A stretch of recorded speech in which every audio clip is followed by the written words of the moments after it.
अब दुष्ट लोग राम की भी निंदा करते हैं, जिसमें सबसे बड़ा निंदक होता है नेता।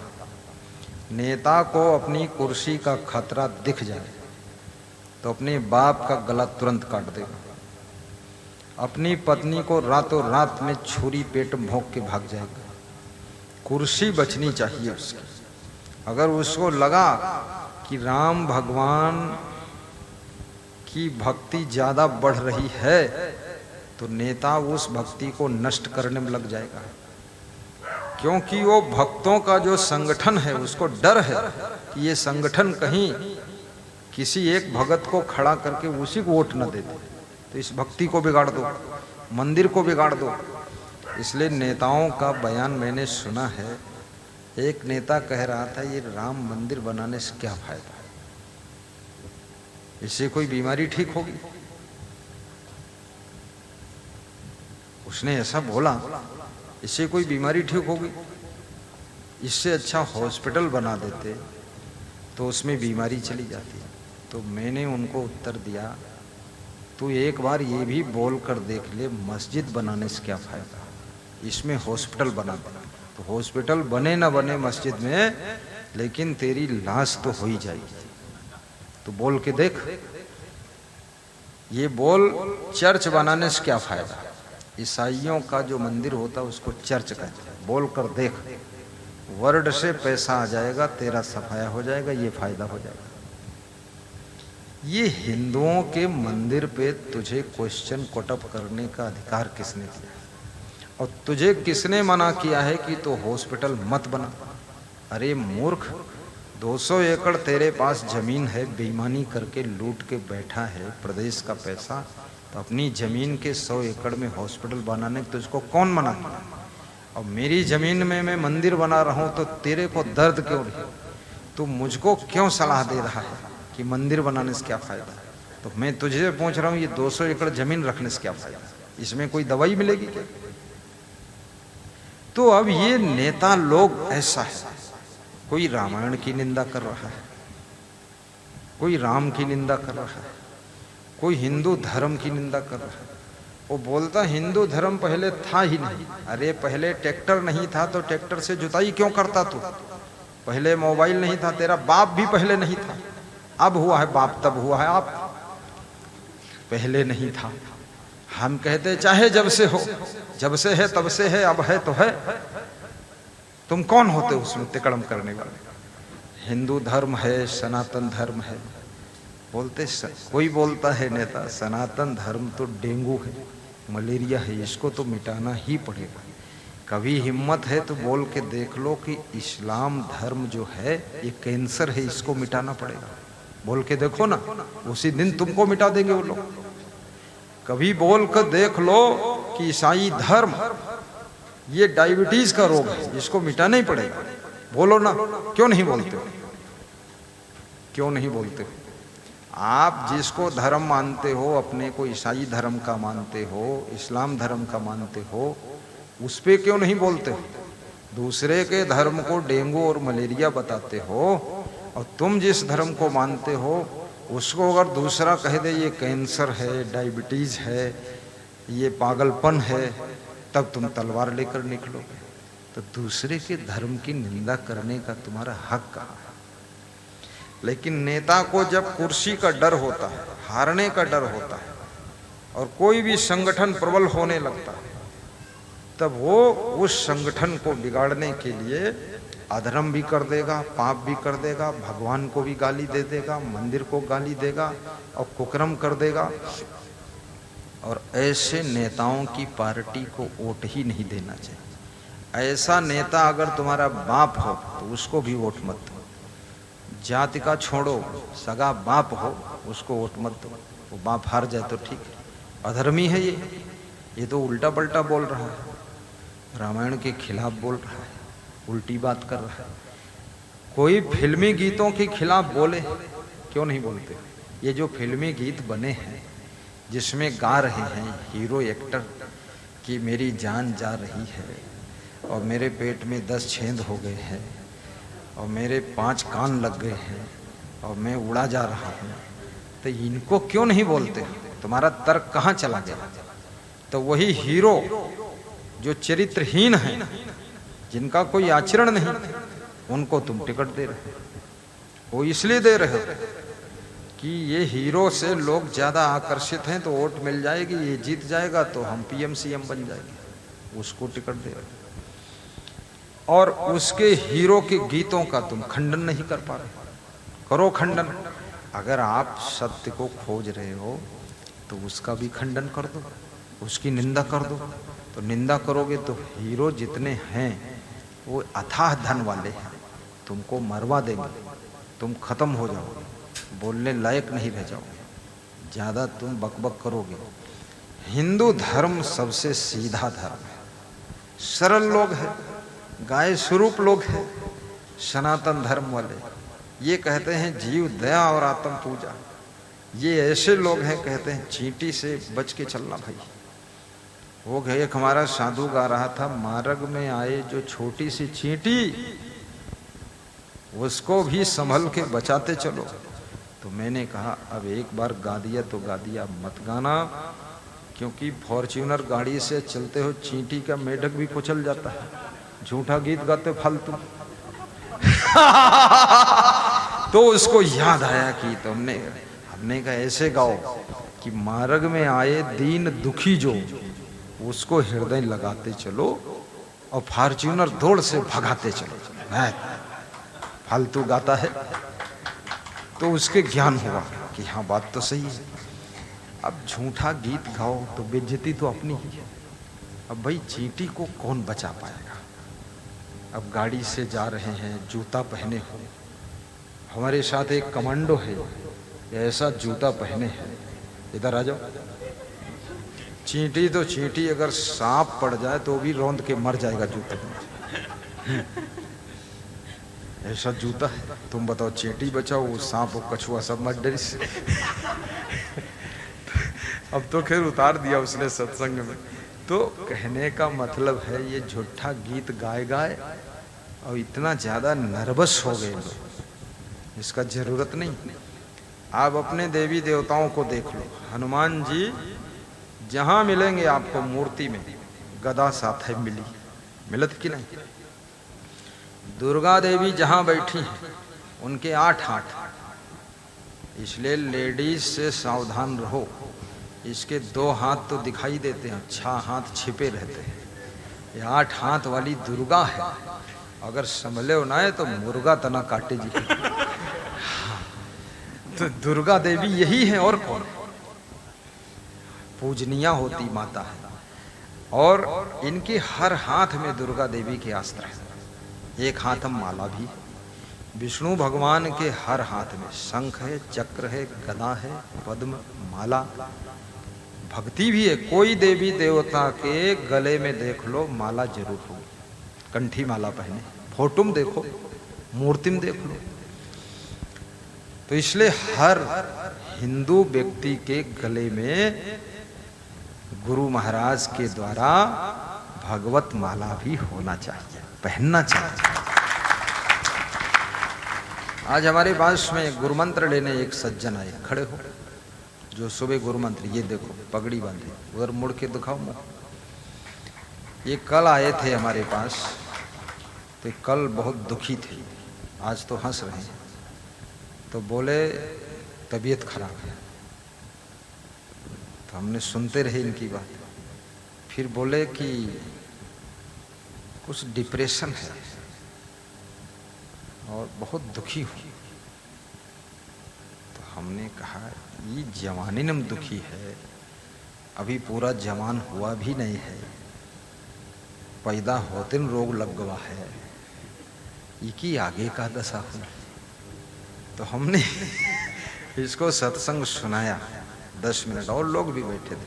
तो ये हंसने लगा, बोला अब हम दुखी हो ही न करें, काला दवाई बहुत करवाना है। कितने रुपया दवा में लगे। तो बोला 2 लाख लग चुके। तो हमने कहा अब 51,000 हमारी दक्षिणा हुई।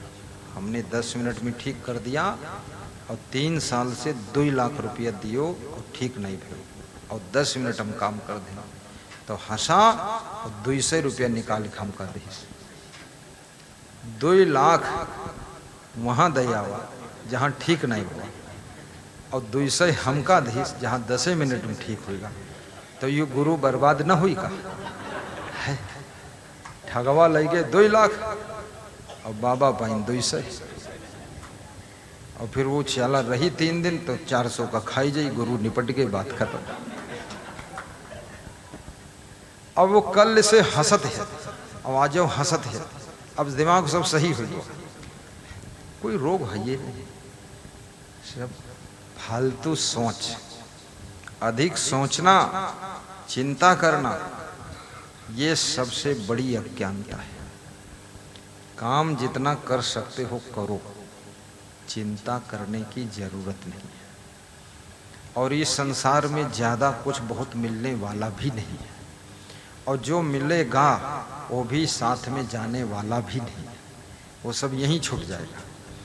इसलिए बहुत भारी आफा काफा टेंशन मत लीजिए, आराम से सोइए और आराम से जागिए और खूब मेहनत से काम कीजिए और हंस के रहिए।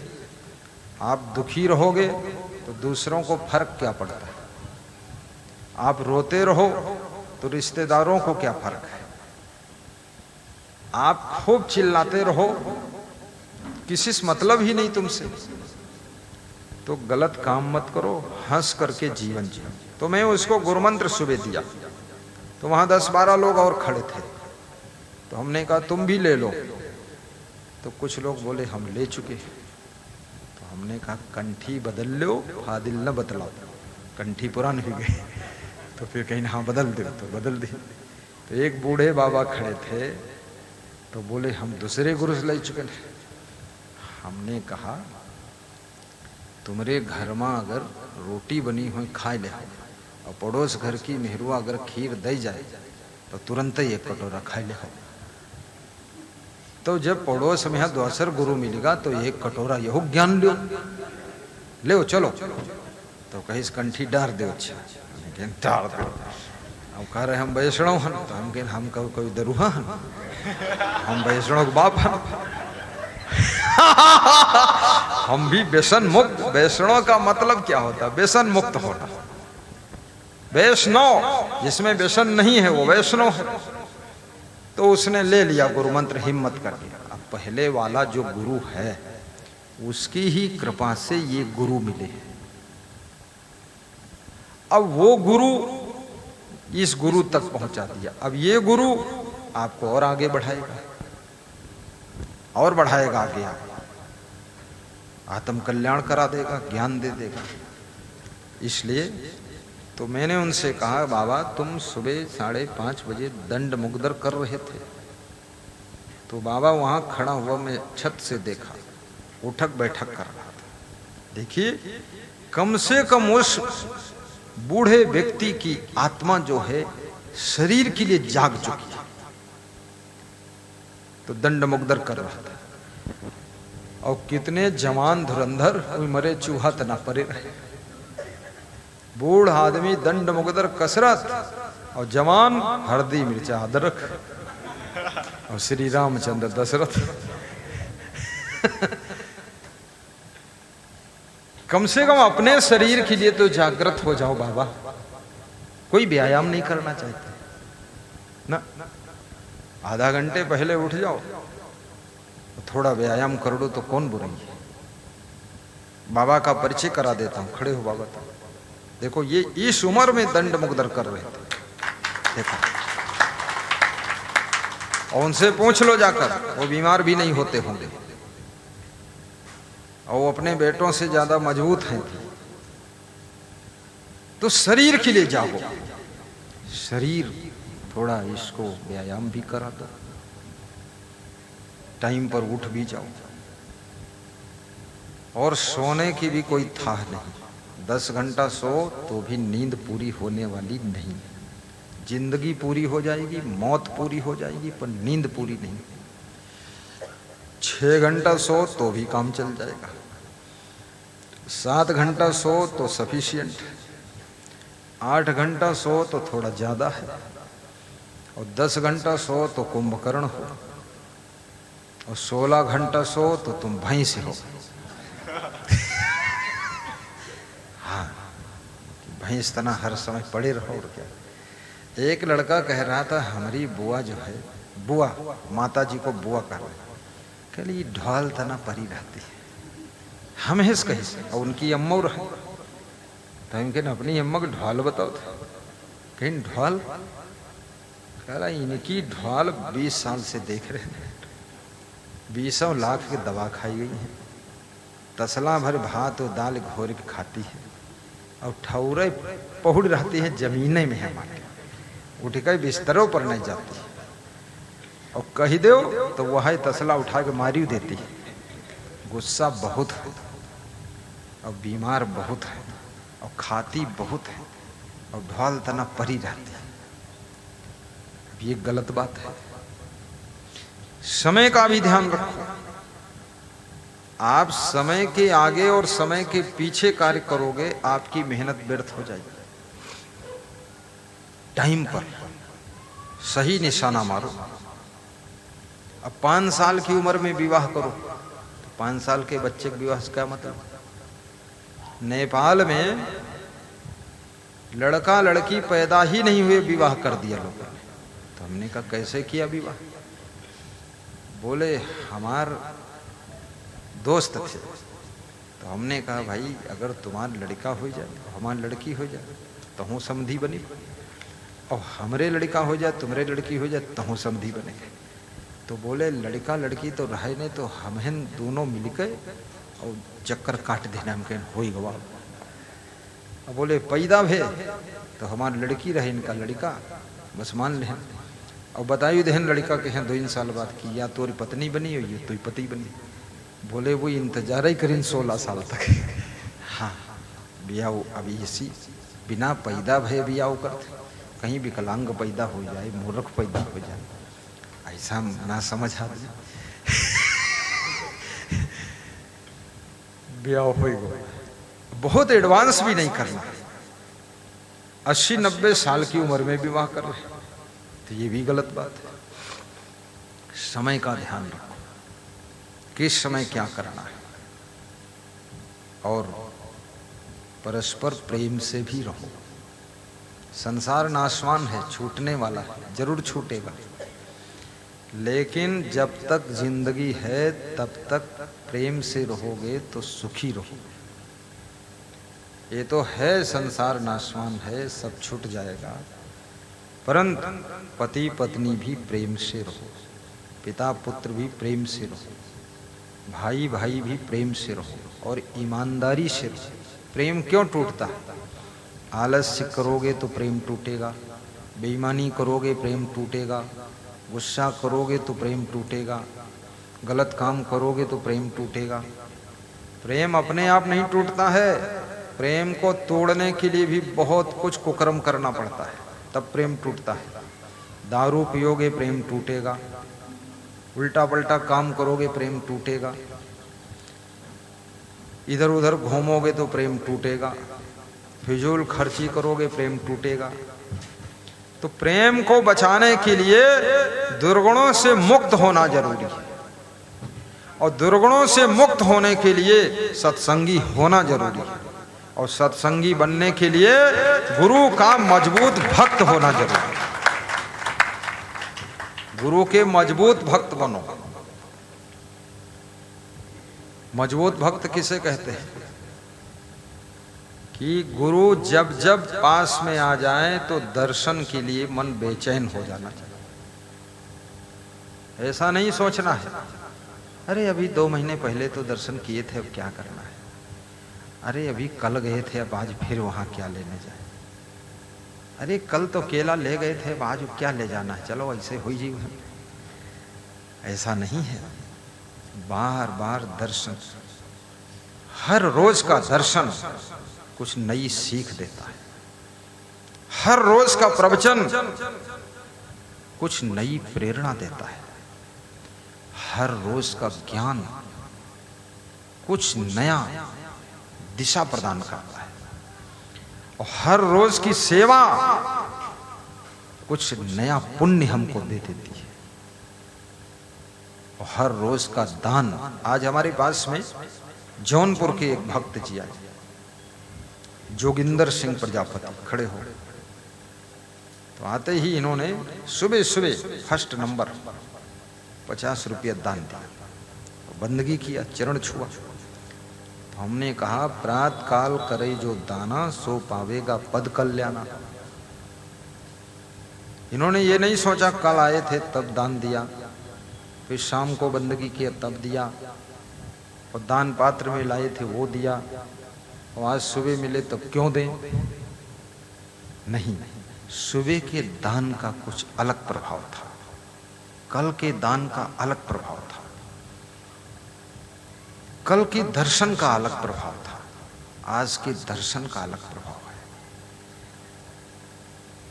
एक भक्त कह रहा था, हमने सत्संग आपका 10-12 बार सुना, लेकिन आज जो सत्संग सुना वो दिल में घुस गया, अंदर घुसा है। तो हमने कहा पहले कहाँ घुसत रहे? बोले पहले कानम घुस के बस मुँह तक रह जाए। बोले आज ऐसे हाथ धर के बताया, आज अंदर घुस गया। तो हमने कहा तुमरे घुसा कि सबकी घुस गया? बोले दूसरे को हम नहीं जानते, और हमरे आज बैठ के अंदर जाए। तो हमने कहा क्या हुआ? तो अंदर जब घुस गया तो हुआ क्या? बोले कुछ अवगुण थे अंदर, वो निकल गए। क्या था अवगुण?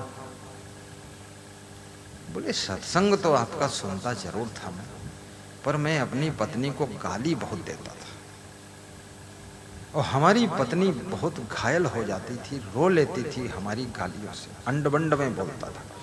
लेकिन आज से हम कान पकड़े थे, हाथ जोड़े थे आपके सामने, अब हम अपनी पत्नी को और किसी को भी गाली तो देंगे ही नहीं। तो हमने कहा चलो। 4 साल बाद घुसा अंदर, तब जाए कि गाली छुट्टी मिली। एक स्त्री आती थी यहीं लखनऊ की ही, वो अपने पति को बहुत बेतहाशा गाली देती है, बड़ी गरियंधी औरत। तो उसका पति कह रहा है इस पत्नी मिली है, रोज मन होत की साधु हुई जी। तो मैं रोज मन होत कोई दिन नहीं साधु, लेकिन होई का तुम बतावत हो कि वही लड़की है उनका संभार दो। तो लड़की संभारे में है या ऐसा तंग करे है, इतना गरियावत है फोहर काला। आप सत्संग में का हम लाइत है न, सुनत है, बैठत है, मुस्कुरात है, मोट हम लाल रंग लगाए गावत है, और वैसी लाली लाली आँखी बनाए गरियावत है काला बहुत गुरुदेव तंग करे है। तो वह औरत बोली कि गुरुदेव 5-6 साल से हम सुनित हैं, लेकिन आज हमारी समझ हम आवा, अब हम अपने पति को नहीं, किसी को गाली हम देंगे ही नहीं, समझ में आ गया। तो हर रोज का सत्संग सुनते सुनते किसी रोज का सत्संग तुम्हारे अंदर प्रवेश करेगा, और अंदर जो बुराइयां प्रवेश हैं वह सब निकल कर बाहर हो जाएंगी, उसी दिन जिंदगी धन्य हो जाएगी। बोली सद्गुरु भगवान की जय जय की जय की जय जय जय। किस रोज गुरु का दर्शन आपके मन को पूर्ण पवित्र कर देगा कुछ पता नहीं, इसलिए बार बार सत्संग सुनो। और बूढ़े लोगों को ज्यादा सत्संग सुनना चाहिए, क्योंकि बुढ़ापे में क्रोध ज्यादा आता है, शरीर कमजोर हो जाता है, बुद्धि भी कमजोर हो जाती है, गुस्सा बहुत आती है। इसलिए बूढ़े लोगों को सत्संग ज्यादा सुनना चाहिए, और बच्चों को सत्संग ज्यादा सुनना चाहिए, क्योंकि बचपन से जवानी में तुम प्रवेश कर रहे हो, अब खतरनाक उम्र में जा रहे हो। अब अगर सत्संग नहीं सुना तो फिर बिगड़ने का मौका जवानी ही है, और सुधरने का टाइम भी जवानी ही है। और जवानी का बिगड़ा हुआ व्यक्ति जन्मों जन्मों तक भटकता रहता है, और जवानी में जो संभल गया तो इस जन्म के बाद उसको फिर जन्म लेना ही नहीं पड़ता है, उसकी आत्मा सद्गति को प्राप्त होती है। इसलिए गुरु मंत्र भी लेना चाहिए, आप